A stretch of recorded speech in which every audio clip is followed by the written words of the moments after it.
Thank you అధ్యక్ష. గౌరవ సభ్యులు కోన రవి గారు, విజయ్ గారు, సింధూర్ రెడ్డి గారు, ప్రశాంత్ రెడ్డి గారు చక్కని సూచన ఇచ్చారు అధ్యక్ష. రాష్ట్ర విభజన జరిగినప్పుడు అధ్యక్ష 2014 జూన్ 2 అధ్యక్ష 13 జిల్లాలతో ఆంధ్ర రాష్ట్రం ఏర్పడింది అధ్యక్ష.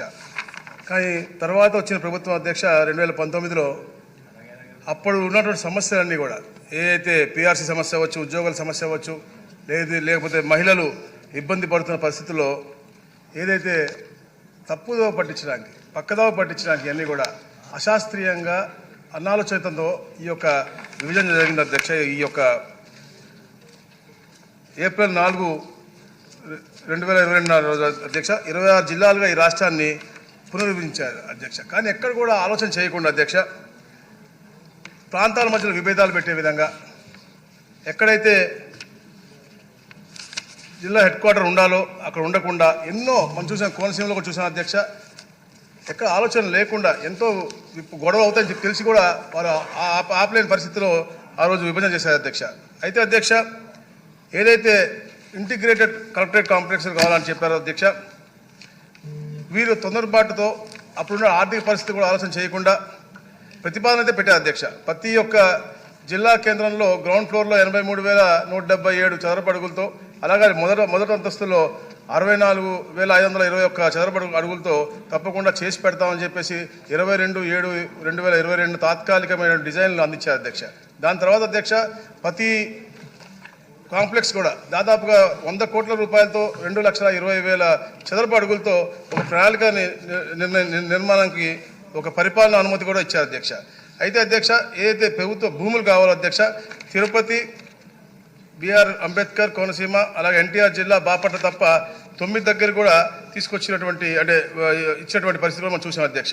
అయితే అధ్యక్ష దీంతోపాటు 2024-25 ఏదైతే మనకి మూలధన పెట్టుబడి కోసం పేర్కొన్న ప్రత్యేకమైనటువంటి సహాయంతో, కేంద్ర ప్రభుత్వ సహాయంతో అధ్యక్ష కలెక్టరేట్ కాంప్లెక్స్లు, అలాగే రెవెన్యూ డివిజన్ కార్యాలయంలో, తహసీల్దార్ కార్యాలయం కూడా మనం నిర్మిద్దామని చెప్పేసి ఒక ప్రతిపాదనతో ముందుకున్నాం అధ్యక్ష. దానికి 1434 కోట్ల రూపాయలు అవుతాయి అధ్యక్ష.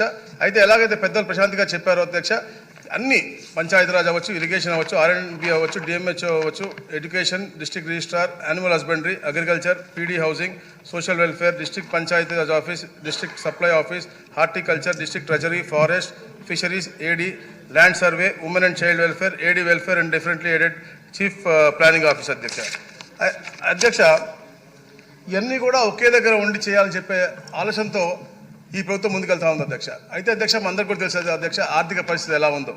అంటే గత ప్రభుత్వం అధ్యక్ష వాళ్ళ పార్టీ ఆఫీసులు నిర్మించాలి అనే ఉన్నటువంటి తపన ఈ యొక్క కలెక్టరేట్ ఆఫీసులు కానీ ఇలాంటి తహసీల్దార్ ఆఫీసులు కానీ నిర్మించాలని ఎక్కడ కూడా లేదు అధ్యక్ష. మనం చూస్తా ఉన్నాం అధ్యక్ష, వాళ్ళకి 26 జిల్లాల్లో కూడా అద్భుతమైన ప్యాలెస్ లాంటి పార్టీ ఆఫీస్ కట్టారు, కానీ ఎక్కడ కూడా ఈ కలెక్టరేట్లు కట్టాలని చెప్పేసి ఎక్కడ ఆలోచన చేయలేదు అధ్యక్ష. మనం నిజంగా అధ్యక్ష ఈ సభ ద్వారా మీ ద్వారా నేను ఇక్కడ మన డిప్యూటీ స్పీకర్ గారిని అభినందిస్తున్నాను అధ్యక్ష. ఎందుకంటే అధ్యక్ష ఎప్పటి నుంచో కూడా వాళ్ళ ప్రాంతాల్లో కబ్జాకు పోయినటువంటి భూమిని వెనక్కి తీసుకుని ఒక మంచి ఆలోచనతో ఎంతోమంది దాతలతో కూడా డబ్బులు తీసుకుని 50% వాళ్ళు పెట్టుకునే విధంగా 50% గవర్నమెంట్ పెట్టే విధంగా ఒక ప్రతిపాదనతో ముందుకు వచ్చారు అధ్యక్ష.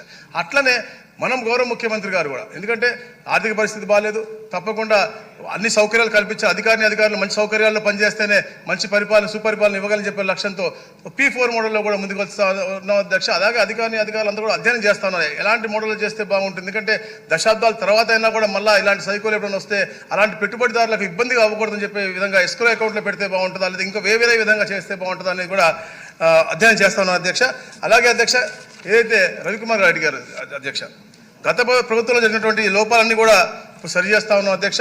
తప్పకుండా లోపాలని అన్నీ కూడా సరి చేసుకుని చర్యలు తప్పకుండా తీసుకుంటాం అధ్యక్ష.